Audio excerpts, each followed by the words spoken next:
domestic terrorist organization, Antifa. That's our primary concern right now. So where is Antifa headquartered? What we're doing right now with the organization. Where in the United States does Antifa exist? Well, the investigations are active.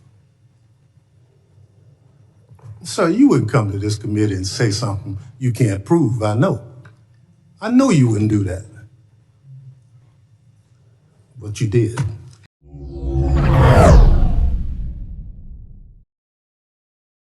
What's going on, everybody? So, as the conservative clown car continues crashing, we have yet another display of total and complete incompetence in the Trump regime.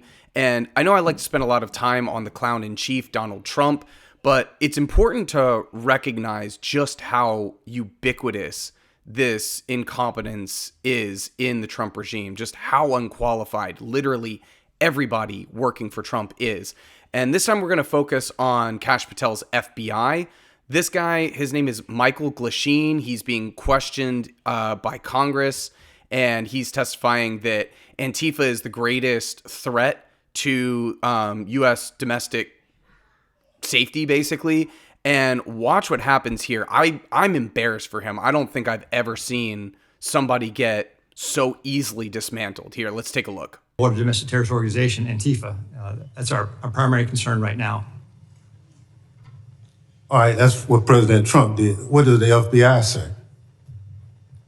We share the same view. When you look at the data right now, you look at the domestic terrorist threat that we're facing.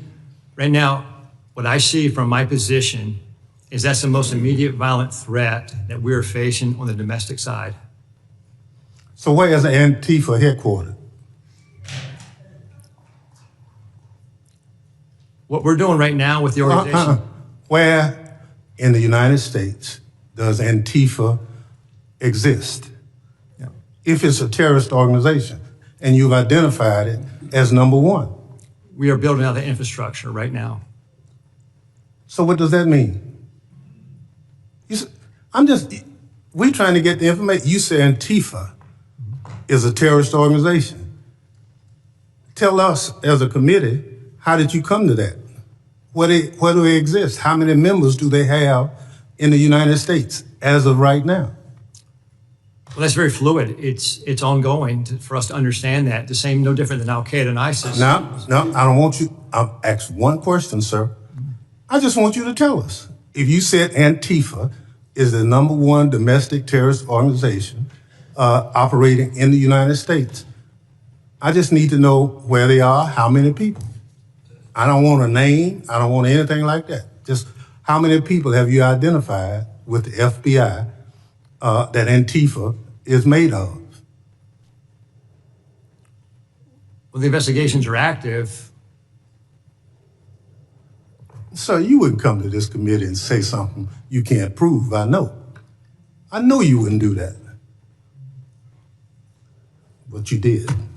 So yeah, as you can see, really simple question. This isn't really a gotcha question either. He just is like, you say Antifa is the number one domestic terrorist threat in the United States. Can you tell me who the leader is of Antifa? Can you tell me where they're headquartered? Can you give me an idea of how many people? Nothing. Totally and completely blank. Just like a cow looking at an oncoming train, deer in the headlights. He has no idea how to answer. And it is so embarrassing because at the end he does say, he's like, I know you wouldn't come before me and actually say something that you didn't have any evidence to back it up. But you did. And it's like, yes, of course. And this is what I wish the media would do more often. This is what I wish every Democrat would do more often. It's just like, when these people say ridiculous things that are factually, obviously incorrect, just call them out on it.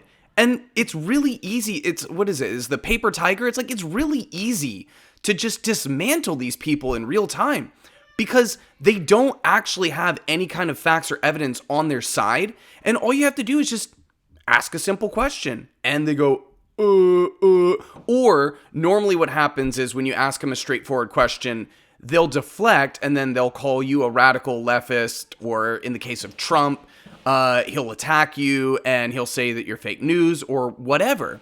But like, it's so funny that these people will go out there and they'll message, and then when they're asked a simple question, nothing.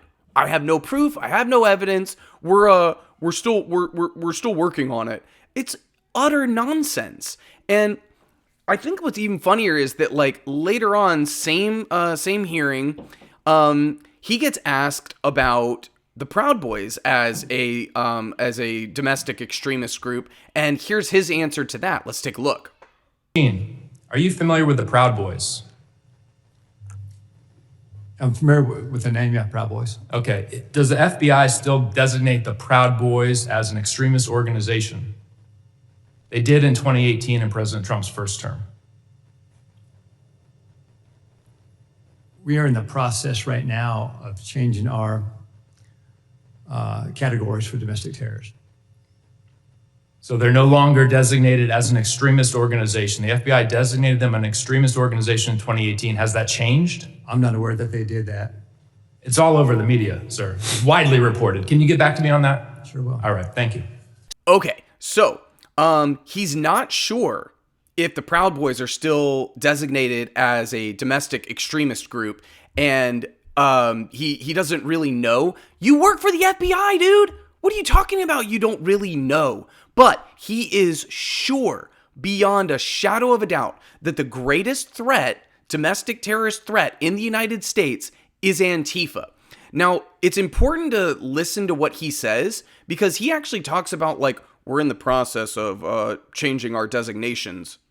What that actually means is that, like, if it's a right-wing extremist group, then we're going to give them a pass. But if it is an amorphous group with no leader, no headquarters that they can come up with, these people don't have any kind of real organization whatsoever. They're just bound by an ideology that is, we are anti-fascist.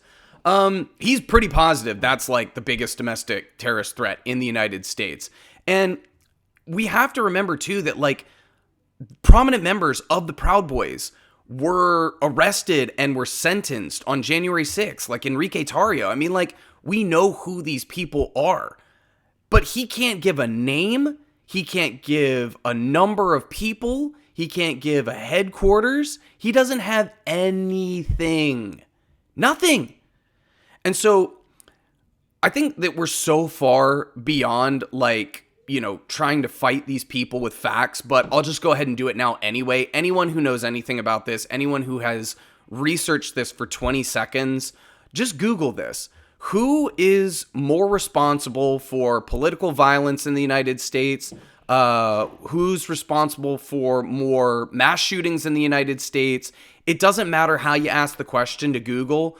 Across the board, the majority of mass shootings in this country are committed by right-wing extremists. The majority of political violence in this country is committed by right-wing extremists. But it's not surprising that they're trying to drum up this thing about Antifa again, because Kash Patel's FBI has literally been doing this ever since he took control of the agency.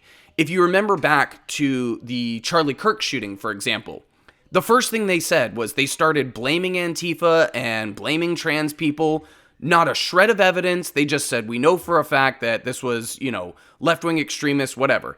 And then they get Tyler Robinson, and it turns out that, like, he was raised in a very conservative family.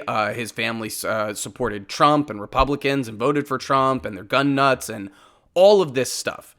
And so they try so hard to just spin a narrative and then work backwards from that conclusion, but the facts are never, ever on their side, and it's so easy to dismantle these people if you just ask a straightforward question. Great job by Congressman Thompson on this. I just want to see so much more of this. I want to see this from people in Congress when these fools testify.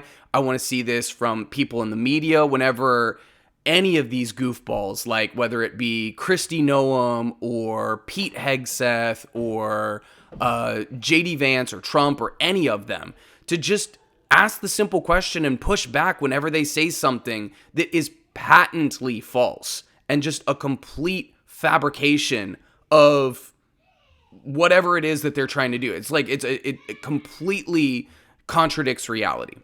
Like I said, great job by the Democratic congressman here, and you love to see it. Like I said, I'm almost embarrassed for this guy. Anyway, if you like this one, please make sure you like the video, subscribe to the channel, and I'll see you in the next one. Peace.